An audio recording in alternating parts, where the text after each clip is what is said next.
Does everybody agree? Okay. So this is now a third theme of the principle. We will now begin to talk about restoration. And this is the topic on eschatology. In the Greek, the word eschatos means the last days. Yeah, this is the doctrine in Christian theology that talks about the last days. Because if you look at the Bible, definitely the Bible is a eschatological. They talk about a lot of last days prophecy. They talk about what's going to happen at the end of time. So it's worth studying. But much of what we have learned from the Christian theology has become something that has deviated us from the original principles of creation. Now people are afraid of the last days because of the many things described that will happen in the last days. So before we could begin to understand the last days, it is worth remembering the purpose and the direction of history. What is history and what is its purpose? History are not just events to be remembered by.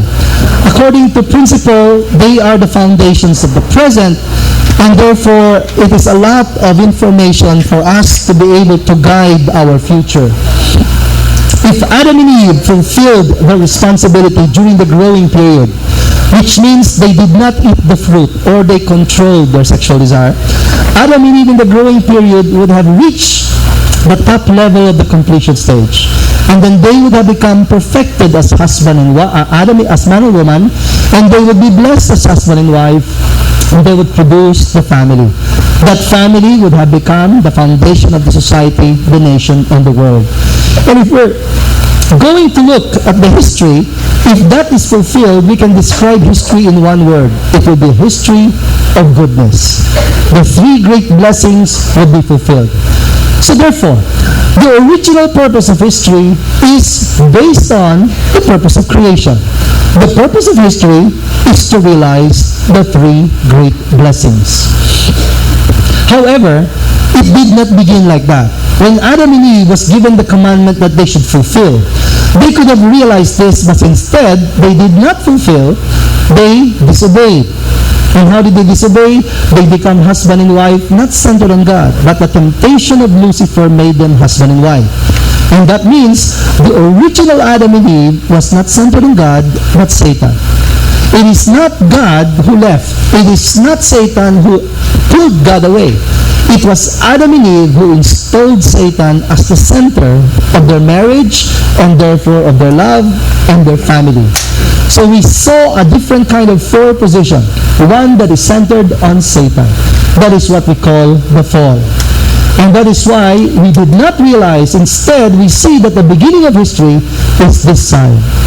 This remained to be the hope and the dream of God, but it is not fulfilled. It is not reality. If we look at the world, this is the reality. Adam and Eve did not become true parents, but become false.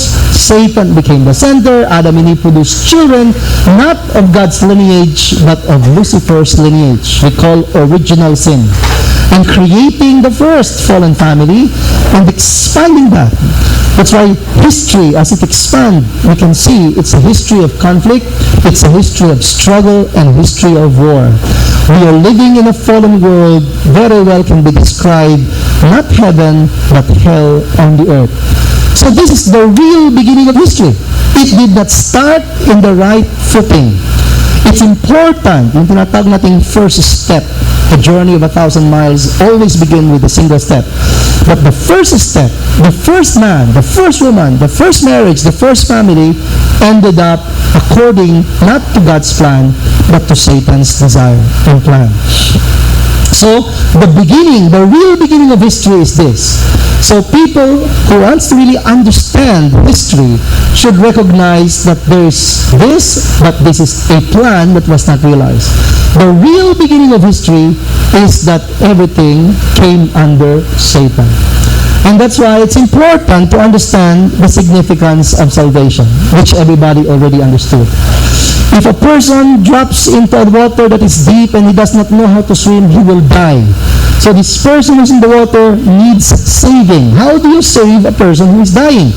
You take him out of water. You bring him back to the original position, original condition, and original value.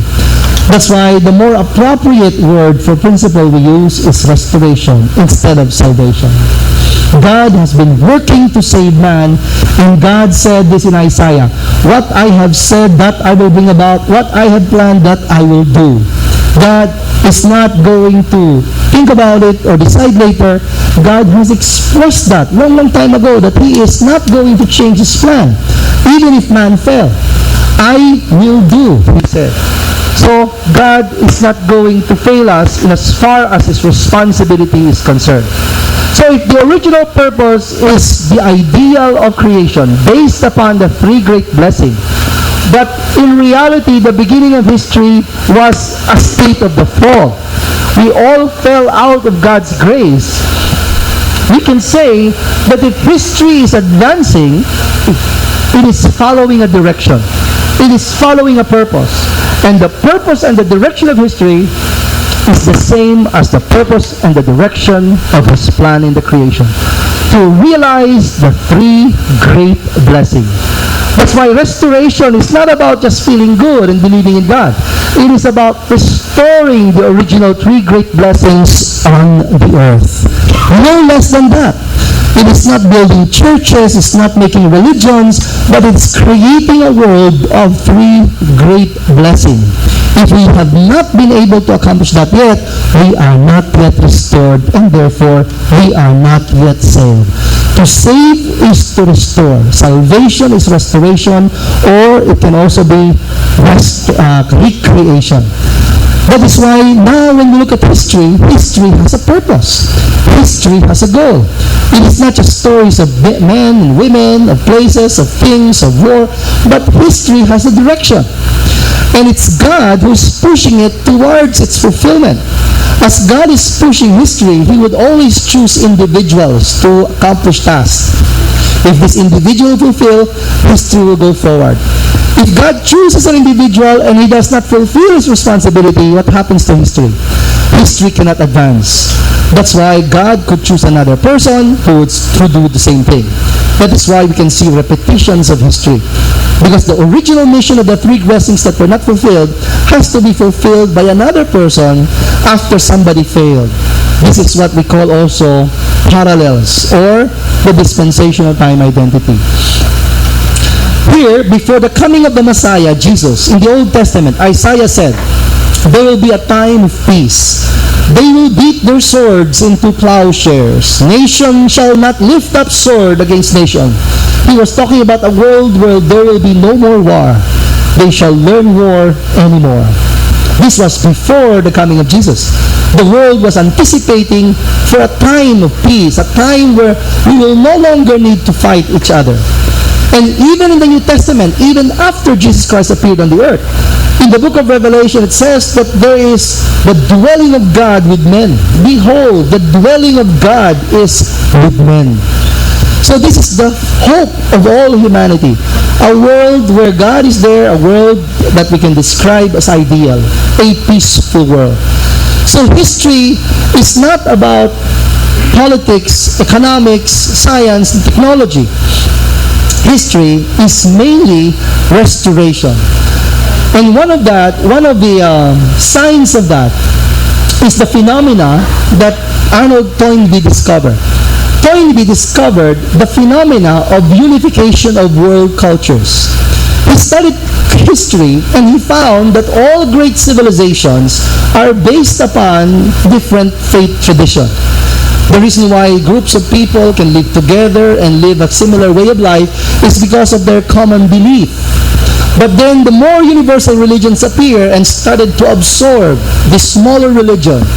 And now we are down to what we call 5 major traditions in the world. There are about 23 to 27 cultural spheres in the beginning, and then it became 5. So, by this, Arnold Toynbee said, this trend is a phenomena leading towards the unification of all world culture. That's why many prophets are speaking that in the end, there will be one culture. There will come a time that we will all be sharing one ideology, one idea. And that is a very clear sign that we are not just counting the time or the years of history or the events of history, but history has a purpose. It has a goal. It is not just proceeding randomly, but it is deliberately pushing itself towards the ideal of one world culture. And Christianity is leading that because these are the religions that actually promotes God as our parent. Islam also talks about one God. So it's now leading towards one culture. According to Arnold Toynbee, in the 21st century, human life is going to be a unity again in all of its aspects and activities. So why is God creating us? Why is God saving us? Because He created us as His children. 1 Timothy, God our Savior wants all men to be saved and to come to a knowledge of the truth. God's desire is not to save one church, one religion, one group, to save some, to save few, but He wants to save all. Your Father in heaven is not willing that any one of these little ones should be lost. This is the story of the parable sheep. You know, no? Out of 100, one was lost. The shepherd left the 99 to look for the one that was lost. And he was more happy to find one that was lost than 99 that was not lost. And he said, it's the same with God. Your Father in heaven is not willing that any one of these little ones should be lost. And of course, who will not understand, who will not know this verse? For God so loved the world that He gave His one and only Son. The reason why God would send the Messiah is not because He loved Israel, but He loved the world. He sent the Messiah not for the Jews, not for one religion, but because He loved the world. So the effort, the work of God to save man is not to save one group or one culture, but to save all religion. But based on the principle of creation, as we said, because God did not intervene in the human fall, He can still use this principle. And the principle of creation is that there is a God's portion and there is a human portion of responsibility. So in restoration, we will see the same pattern. God will do a lot to restore man, but He will not do everything. Part, and a small part of what's going to be done should be done by man out of his free choice and free will. That's why when we look at the history, there have been several attempts already to change the world. The first one being the time of Noah. When Satan claimed the world, the first attempt to bring about the last days was the time of Noah. During the time of Noah was the time of ending the world. Ending the world means ending evil of the world. When God said to Noah, I am going to put an end to all people, I'm surely going to destroy both them and the earth. He is talking about ending the world. But it is not the end of the world. It is going to be the end of the evils of the world. So, even though God wanted to end the world during the evil world at the time, with all of His efforts, it is not going to be enough unless people will accomplish their human portion of responsibility. So even though the flood came, the rain flooded every land and killed all breathing beings except the family of Noah, it was not accomplished because of the failure of one of the sons who were part of the ark, Ham. We'll talk more about that later. But then that only explains the importance of human responsibility again.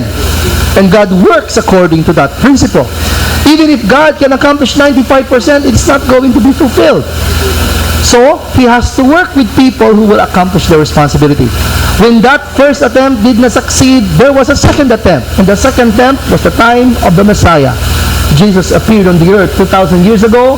And according to Malachi, the last prophet of the Old Testament, the day will be coming and all of the arrogant and the evildoers will be burned. It is a time for judging evil. And then Jesus, His first words in the Bible, the kingdom of heaven is near. Repent, the kingdom of heaven is near.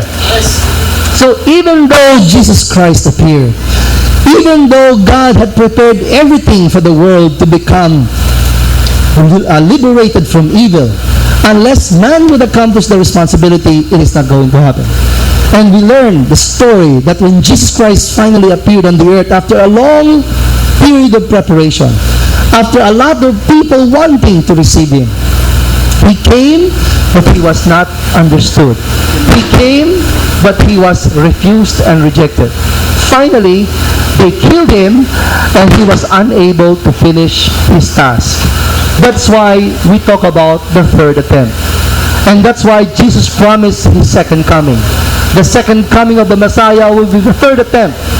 The book of Luke in the New Testament talks about the coming of the Messiah is just like the time of Noah. Just as it was in the days of Noah, so also will it be in the days of the Son of Man. The coming of the Messiah for the second time is the third attempt. And the third attempt is also a period of transition, transformation, the period of the last days. So whether we fulfill our responsibility or not is again up to us. God's attempt is always fulfilled on the number 3. So we really have to take that seriously, considering that it is not the second attempt. So when we speak about the history of restoration and history about transition, the most important transition is this period. We call the period of transition or the last days. And the period of the last days is the coming of the Messiah. As history develops to recover what God had lost from the fall, the culmination of that history will be the appearance of the Messiah. The Messiah appears in one nation, to one religion, but he does not come to save one nation, one religion. He comes to consolidate all the good force and ultimately create the force that would eventually defeat evil and bring us to complete restoration. The coming of the Messiah is actually the last days. So let's talk about the meaning of the last days. Many people live in dread, thinking about and reading about the last days prophecy, because they're talking about the earth will be destroyed, everything, the elements will be burned with fire. And then there's a prophecy that says that all the people who are dead will come out from the grave and then raptured to the sky in the clouds. And those who are good living on the earth will also follow to meet the Lord in the air. And also, according to the book of Matthew, the sun and the moon will be darkened and the stars will fall from heaven.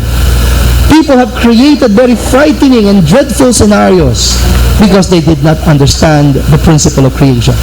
Not only that they did not understand the principle of creation, they did not understand the principles of restoration. What is God trying to fulfill? If God wants to destroy evil with his power, he could have done that long time ago. Why did it take him so long to think about restoration of the last days only at this time? So what is the traditional understanding? People believe that the last days is going to bring physical destruction. That the evil people are punished. We like that. Good people are protected and rewarded. We also like that.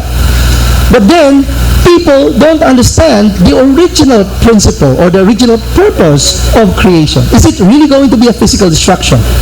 First of all, when we speak of evil, it is not the physical body, it is not the material, it is spiritual.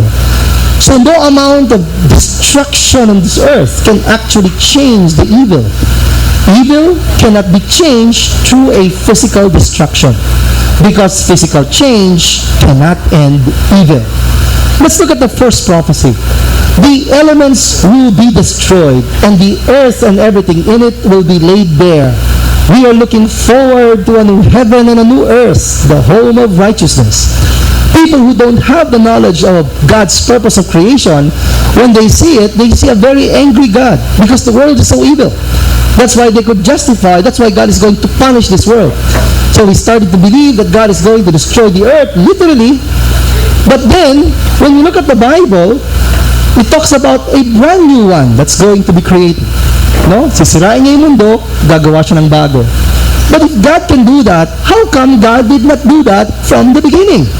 Why did God waited for 6,000 years to destroy the earth and then to create another one?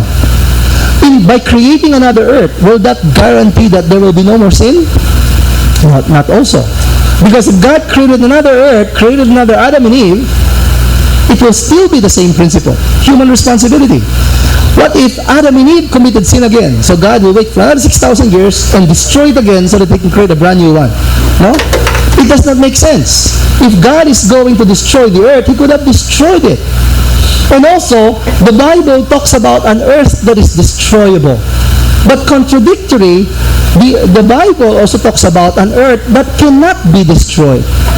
This is from the Quran. So when the trumpet is blown with a single blast, and the earth and the mountains are lifted up and crushed, and the heavens shall split, everything will be destroyed, both heaven and earth.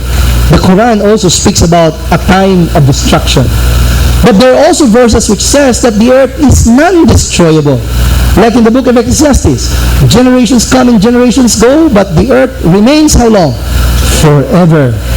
In the book of Psalm, the earth which has founded forever. How long? Forever. Walang expiration date. God said, this is after the flood of Noah, when Noah left the ark victorious after they have survived the 40 days and 40 nights and also the months stay in the ark. He showed Noah the rainbow and said, never again will I curse the ground because of men. If God made that promise to Noah, how come we are believing that God is going to destroy the earth? This prophecy in the New Testament does not actually mean that God is going to destroy the literal earth. So what does it really mean? Which is correct? The world is going to be destroyable or the world is not destroyable? As according to the principle. Because it's both found in the Bible, it should be both correct. But then we misinterpret sometimes the symbolic and the literal. When God speaks about the destroyable earth, He's not referring to the physical planet. Because the physical planet has not done any evil against God. Anong kasalanan ng dagat, ng bundok? Why do they have to be destroyed? But then, symbolically, we use the word heaven, or we use the word earth and world, figuratively to refer to the world that we have created because of our lifestyle and culture. Diba? When people talks about you as earthly and mundane, it does not mean you look like a globe or a map. Diba? It means you're living a life based on the fallen culture, the fallen lifestyle.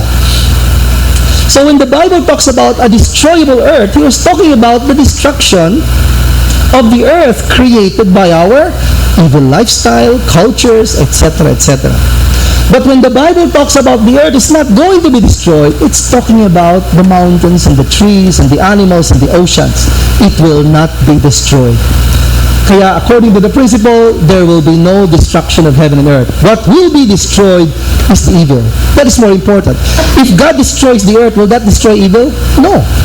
If you actually kill a person who is evil, when he goes to the spiritual world, he's still evil. So if God is going to destroy the earth, there will still be a lot of evil in the spiritual world. No? All of them will be there. So it means that the end of the evil sovereignty and the new world will be the establishment of God's sovereignty on the earth. If you have a house, you have it for rent, people misuse the use of your house, you don't punish the house. You punish the people who are renting your house. Why would you punish your house? So God will not punish the earth. God is going to end evil. That's His business. He's not into the business of destroying the planet, but in the business of changing the evil world to the good world. It will not be destroyed. The purpose of human life is fulfilled on the earth, fulfilling the three blessings.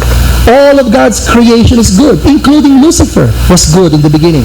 So God will not punish the earth because of the human fall. There will be no destruction in the physical world. Second, the world will be judged by fire. And how did that say in the Bible? 2 Peter 3:7. By the same word, the present heaven and earth are reserved for fire, being kept for the day of judgment and destruction of ungodly men.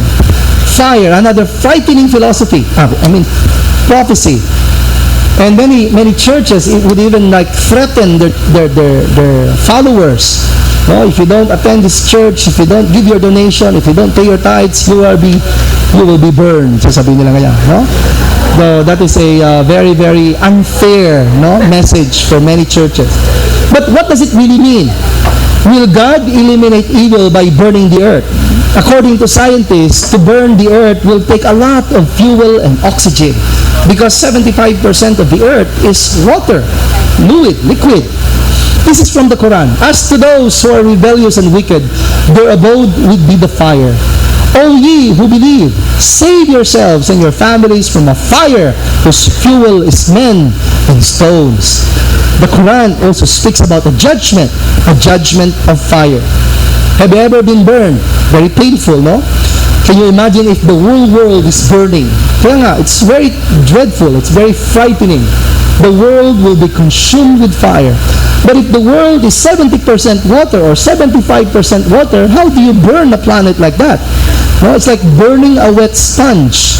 You need a lot of fuel, you need a lot of oxygen, you need a lot of heat. And there's not enough to sustain that combustion to burn the entire earth. But people believe that, no? But many scientists, that's why they shy away from religions, because some religious teachings can be so illogical as far as the religious understanding is concerned. So what would really happen on the day of judgment? Why did the Bible talks about the judgment of fire? Before Jesus Christ appeared on the earth, Isaiah said that Messiah will strike the earth with the rod of his mouth. A rod will be coming from the mouth, and he will strike the earth. And with the breath of his lips, he will slay the wicked. The wicked will be killed with the breath of the Messiah. What's coming out from the breath of Jesus? Why is he going to kill the evil people? No?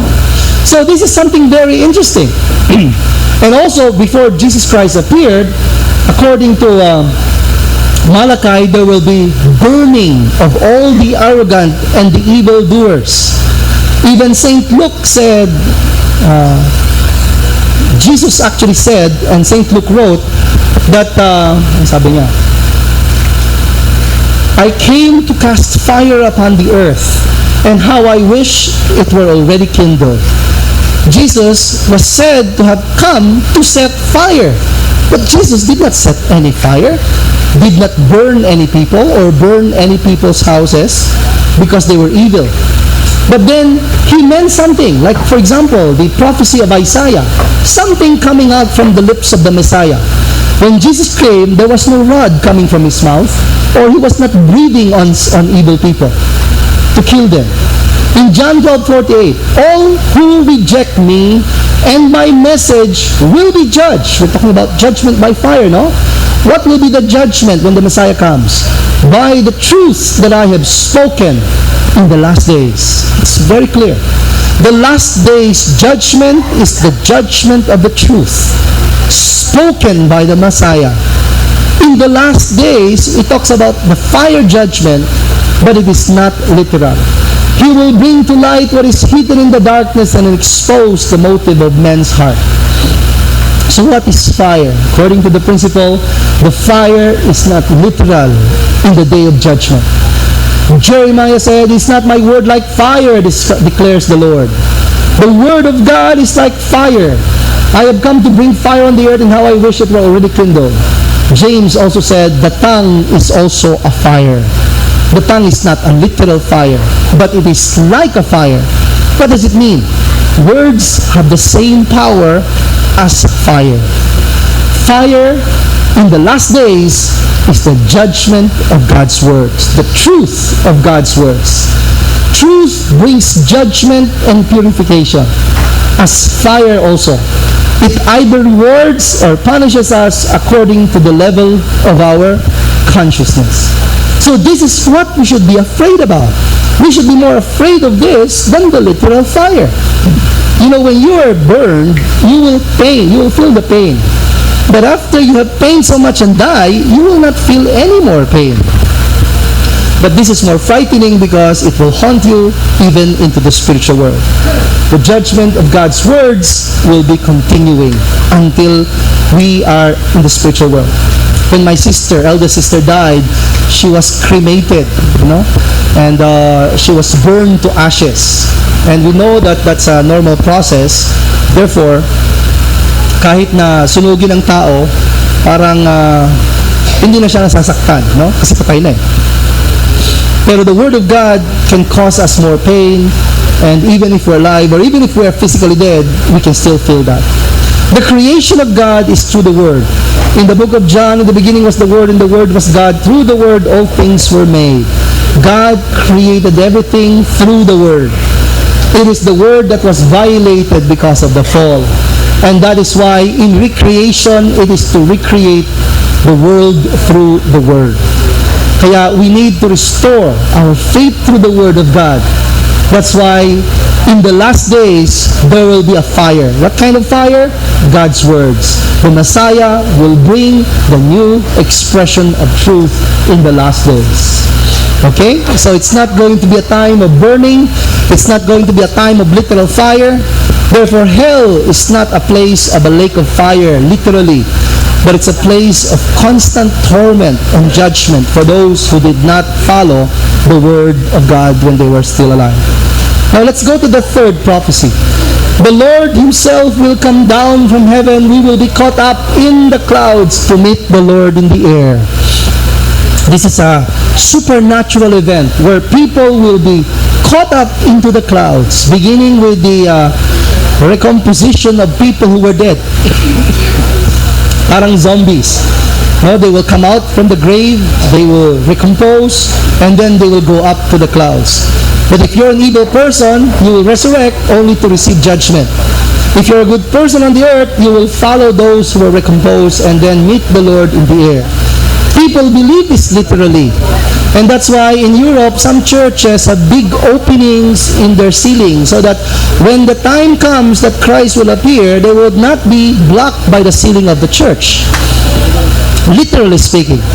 It's because in the olden days, people thought of the earth as flat. So when they look up, they see clouds. When they see clouds, they thought that will be the clouds where the Messiah would appear and that would lift them. But now we know that the earth is not flat. And therefore, when we look at clouds, there are different clouds everywhere around the world. This is what we call rapture, and in Catholicism, they call it parousia. Our Father who art in heaven, your will be done on earth as it is in heaven.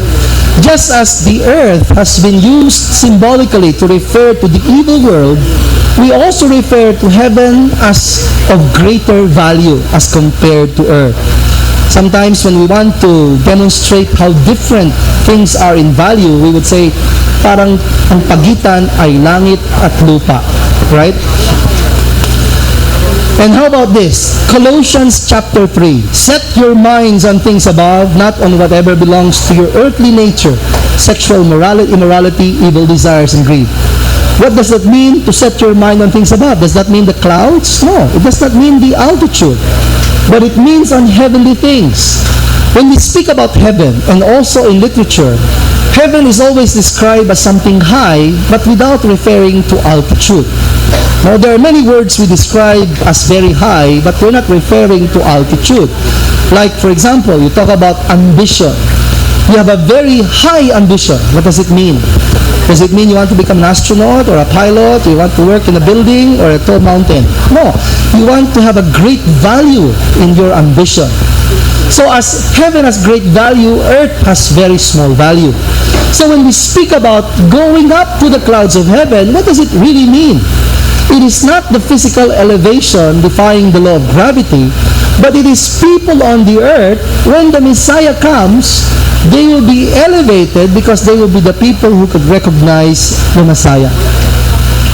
If we are people on the earth, and of course on the earth there will be evil, a lot of evil. But if we keep our holiness in a very unholy world, if we keep our purity in a very impure world, then the time will come when the Messiah comes, He would separate the good and evil. But that's the imagery of the Bible. The separation of the sheep and the goat, the harvest from the chaff, that's the same thing. To separate good and evil, the Messiah would stand above in value. He would be coming to the earth, but He would not be of the earth. He would be of heaven. In order to meet the Messiah, we have to have that standard. The Messiah doesn't have to be like us. We have to become like the Messiah. And because we have to elevate our value, it is like we are elevating against the law of gravity. But what the Bible is really saying, when the Messiah comes, He has a great value. He comes from God. He comes with the mission from heaven. We have to keep our purity in the impure world, or our holiness in the unholy world, so that when the Messiah comes, we can meet Him. Jesus said, "Blessed are the pure in heart, for they shall see God." So only pure eyes and pure heart can meet a pure man.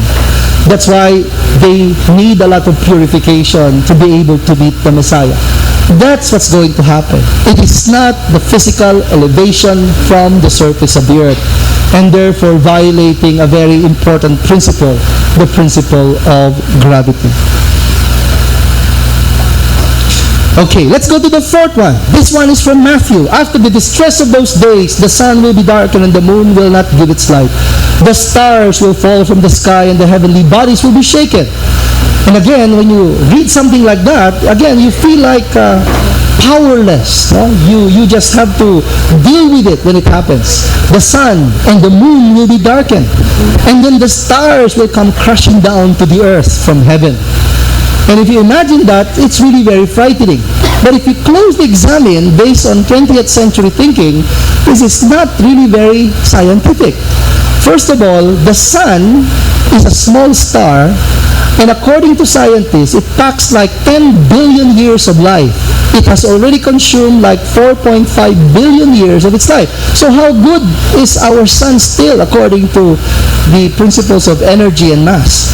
It is to be good for 5.5 billion years. Does that mean that the last days is 5.5 billion years from now? So matagal pa pala, pwede pang gumawa ng kalokohan. Matagal pang judgment. No, but that is not the case. Also, the moon cannot be darkened as according to the Bible, because as we know, based on our understanding of astronomy, that the moon does not have a light of its own. It's just reflecting the light from the sun. That's why these are not very scientific prophecies. Also, when the Bible was written many, many years ago, people look at the stars as very small. There's a very famous children's rhyme that says, "Twinkle, twinkle, little." No? But how big are stars? They're not little at all. They are giant bodies in space. And according to Newton's law of gravitation, the larger the body, the stronger the gravitational pull. So it's impossible for the star to fall to the earth. Much more, stars to fall to the earth. Pwede, the earth will fall to the stars because of the gravitational pull. So it's a physical impossibility. And also, if you look back into the Old Testament, in the book of Isaiah, Isaiah said the same thing about the coming of the Messiah. When the Messiah comes, the sun and the moon and all the constellations will be shaken, and the sun and the moon will not give its light. Isaiah 13:10. But when Jesus Christ came, did the sun darken? Did the moon darken? No. Did the stars fall? No. So now that it is being said again about the second coming, we should not think that this is physical realities, that the sun and the moon will be darkened and the stars will fall. So what does it really mean when it says about the sun and the moon? The clue came from the dream of Joseph, the dreamer. Not the foster father of Jesus, but the son of Jacob. He dreamt, sabi niya, "This time I saw the sun and the moon and 11 stars were bowing down to me." His father said, "Will your mother and I, your brothers, actually come down and bow to the ground before you?" So he asked his father. And then his father said that the sun and the moon and the 11 stars is the mother and the father and the brothers. This gives us a very clear understanding, or at least a clue of what really this prophecy is about. We can read this also in the Quran. Amazing. No? What's written there in the Bible can also be read in the Quran. Quran 12:4-5. Behold, Joseph said to his father, "O my father, I did see 11 stars, and the sun and the moon. I saw them prostrate themselves to me." And then what did the father say? "My dear little son, relate not thy vision to thy brothers, lest they concoct a plot against thee." Exactly, that's what happened. No? So the Quran and the Bible, inspired by the same God. So what does it really mean now? When you speak about the sun and the moon darken, we talk about sources of light. In the Bible, light also refers to the truth. So how can light be darkened? Light can only be darkened if it is exposed together with a stronger or much more powerful light intensity than it is. Kaya that's the only way, even in photography, if you take a picture of a light bulb and you put a lesser wattage in front, you will see the lesser wattage as a dark spot on the surface of the bulb. So the lesser light becomes a dark spot in photography. So how can light be darkened? It should be shining together with a much more powerful light. If the light is truth, what does it mean? The truth will be darkened with the appearance of a greater truth that will give greater light to mankind. And that is why Isaiah spoke about the darkening of the sun and the moon. Because the light that came from Moses and the law before Jesus were the light that gave light to the world. But when Jesus appeared, He gave a much more powerful light. As we said in the introduction, the light of Jesus is a greater truth than the truth of Moses. Because of that, it did not shut down the light of Moses and the Ten Commandments, but it darkened the light of Moses. The light coming from the Ten Commandments. This is the phenomena of the darkening of the light. Just like if you are in the dark place, you lit a candle, then it would have given you something to look at or meron ka na makikita. But when you restore the power and you have a light bulb, this light will become darkened because the light bulb is much brighter than the other source of light, particularly the candle. But we're talking about the New Testament. The New Testament was talking about a much greater light even after Jesus Christ gave us a light. When Jesus Christ came to the world, He gave us the New Testament. It was a much greater light than Moses has given to mankind. And that is why what that means is that there will be a new expression of the truth, which is consistent also to the prophecy about the judgment of fire. Fire means words coming from the Messiah. In the last days, the Messiah will come not only to judge the world by the truth, but will come to give us new truth that would shine so brightly that even the light that had overshone the light of Moses and Jesus will now shine brighter because their truth will shine out much more brighter. So therefore, we are expecting the completed Testament age as the new expression of the truth. So in comparison, siguro that was the Old Testament light, and then it became the New Testament light. We are now living in the completed Testament light. That is the divine principle. Now, what does it mean that the stars will fall from the sky? Stars are something we have always used in our literature to define something high, because everybody looks up to the sky, and what do they see? During the daytime, you see clouds, but during nighttime, you see clouds. Stars, very high position. That's why stars have become symbols of high position. The highest ranking official in the military wears stars on their shoulders. The most popular actors and actresses are called stars and superstars. The most popular athletes are also called stars. So stars are positions of great importance and value. And so it's an image. When you talk about stars falling down, it means from great value, losing that value. But there's a saying that the higher you go, the harder you fall. And when that happens, in the last days, it would happen. In the time of Moses, who were the stars? Who were in the highest position? Who were in the privileged position? Who were the chosen of God? They were the Jewish people.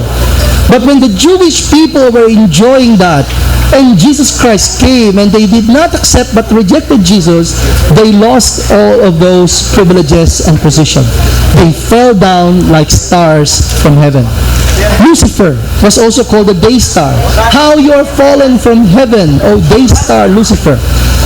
Lucifer is a bright star because he's a day star. He can be seen during the day. If you can see a star during the day, it must be very bright because you don't see star during the day. But Lucifer is a day star. And then he said, how you are fallen from heaven. It doesn't mean that the star fell down from the heavens to the earth, but it means his position was lost. So in the New Testament, as we speak about the New Testament, that there will be stars will fall from heaven, it is referring to the believers of Jesus, mainly the Christians. They pride and they take pride in themselves as being the people who are following the Messiah. But when the Messiah comes, it is very possible, like the first time, that they might refuse. Even though the Messiah already came with a new expression of truth, explaining everything. But if the believers do not, then just as higher they go, it's also how strong they would fall, losing their position. That's why you read in the Bible, not everyone who says to me, Lord, Lord, will enter the kingdom of heaven.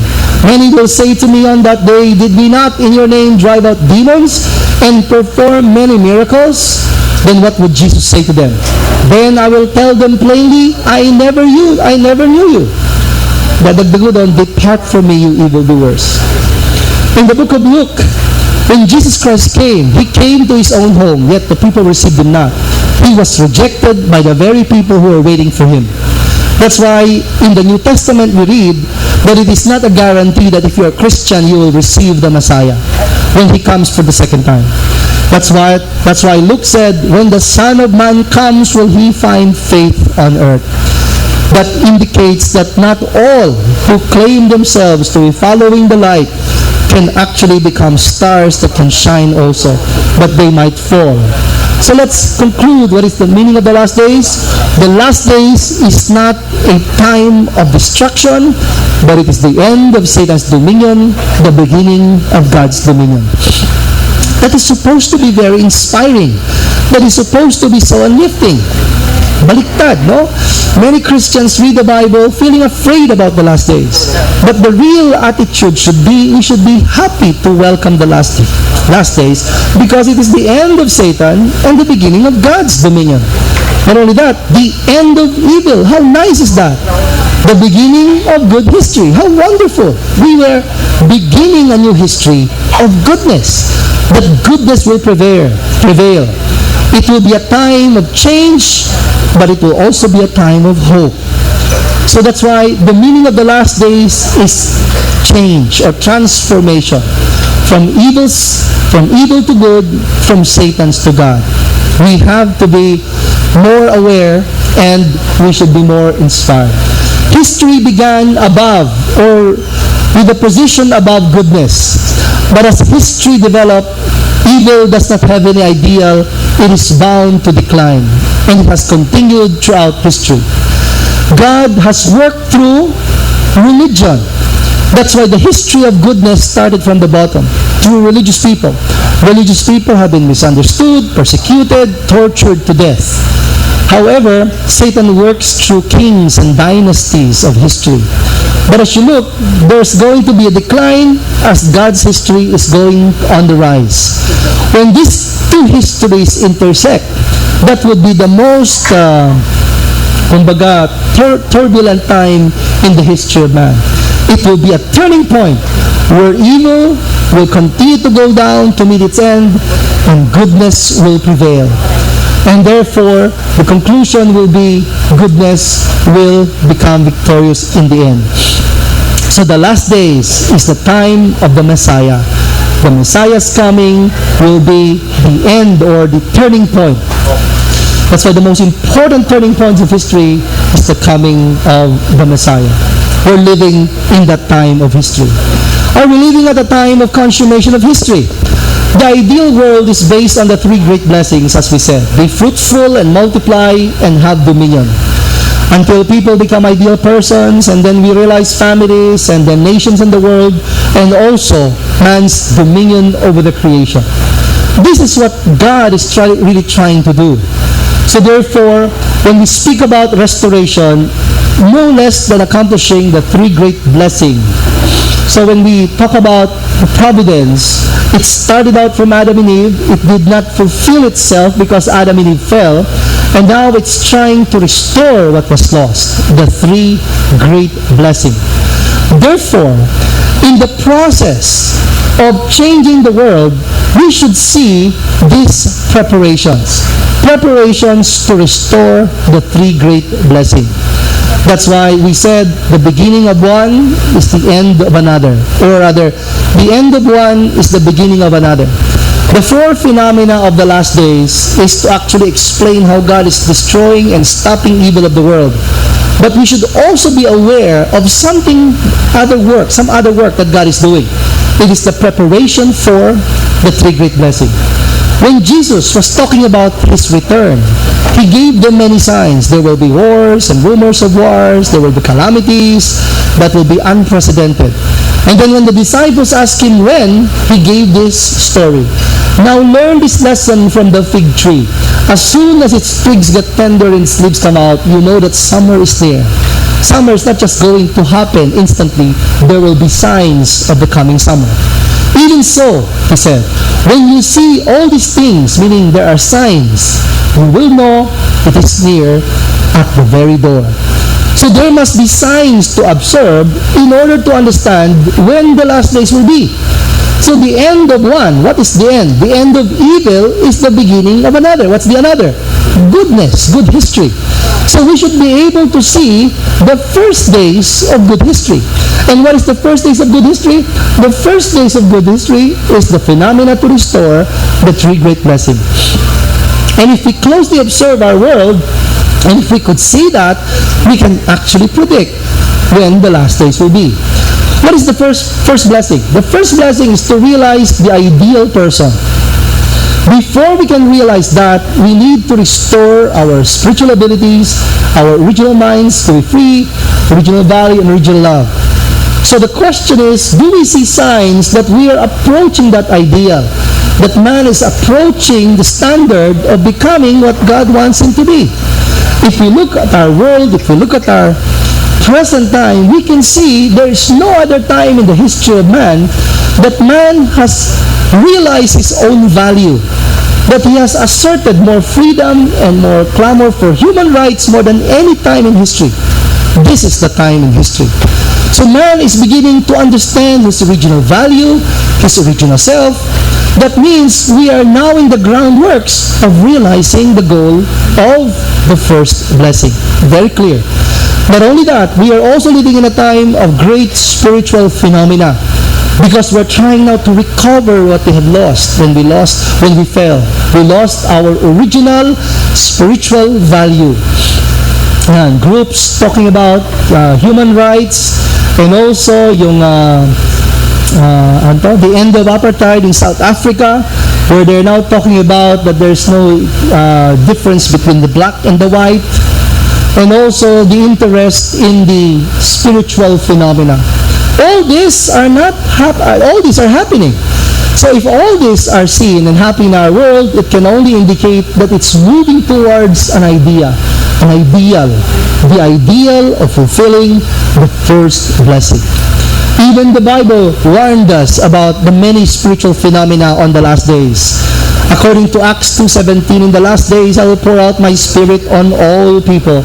Your sons and daughters will prophesy, your young men will see visions.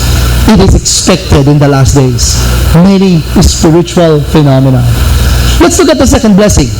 What is the meaning of the second blessing? Multiply. The goal of multiplication is to realize a family and expand that to the world. We will have to realize religious tolerance, because what divides the world is religion, also races, interracial harmony. We have a sense of brotherhood and the original value of marriage. Do we see the signs in our present world? Because if we see them, we can already say that these are signs that we're about to realize the second blessing of God, which is the realization of one family under God. And it is very, very clear. The merging of cultures, as Toynbee would say. Also, the League of Nations after the First World War and the United Nations after the Second World War. What is the concept behind that? The brotherhood of countries, the brotherhood of nations. Now we are exacting influence with each other, and we want peace not only for our nation but for all the people around the world. Where did that ideal come from? The second blessing. Not only that, humanitarianism. We are now helping people we don't even know, because we feel that they are our brothers, that they are our sisters, even though we don't know them. And they come from another race, they come from another religion, they come from another culture. In Islam, they have it the Red Crescent. Also, recently in the Vatican Council, they have already declared that salvation does not come only from the Catholic Church. that salvation and also the sacraments can be administered and can be received also from the other churches. There is forgiveness, there is communion also in other churches. It's not exclusive to the Roman church, they said. So where did that ideal come from? From the second blessing.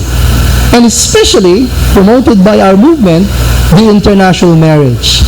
Because of the development of our communication and travel, man has become linked together so closely. According to the principle, the world has shrunk. It does not mean that the size is shrink, but then there's an ease of travel and communication that mankind had intermingled with each other, unprecedented in human history. It took 6 months for the galleon to reach the Philippines from Spain before. Now you only have to dial your phone to talk to somebody in Spain. This is how much our world has shrunk. Not in size, but we have been linked together. We are now living in one global village. What does that mean? We are nearing the ideal of the second blessing. There are more economic interdependence. Products are being exchanged all over the world. Our products go out, other products come in. Intercultural exchange. All of this means we're closer and coming even more closer to the ideal of one family under God. But despite all of this process, we can only be one family if we have one parent. That's why God is going to send the Messiah. The Messiah will come as the true parents, bring all people, regardless of race, culture, religion, and nationalities, as one family. Exciting. We are living in the time. And let's look at the third blessing. The third blessing is to realize the ideal of creation. Do we see the signs that we're now about to realize that ideal of creation? Again, the answer is yes. We are living in a very high science and technology period that we can practically do anything. We can make our world better. We have mined the ocean floor. We have explored space. We can make deserts into farmlands. We can make it cool when it's hot. We can make it hot when it's cool. We are living in a period of convenience because of technology. We are now in the time that we can create an ideal world, at least externally speaking. So is it fair to say that we are now in the groundwork to realize the third blessing? Yes, because of the development of technology. Not only that, the conservation movements. People are more concerned about the environment than any time in the history of mankind. There's a group preserving the ocean, preserving the animals, the mountain, the endangered species. So many groups now coming up. All this is because we are now beginning to realize the importance of our environment. This is one robot serving people in an American restaurant. That is how far our technology has been. One American author who wrote the book Future Shock said, by changing our relationship to the resources that surround us. That's the third blessing. By violently expanding the scope of change, we have cut off from the old ways of thinking, of feeling, of adapting. We are now racing toward a completely new society, new nation, new world. So, if the question is when will be the last days, we are not waiting for it. We are living in the time of the last days already. How fortunate, how blessed we are. The present days are the last days. That is the greatest gospel. We are living in the time of the last days. Thank you very much.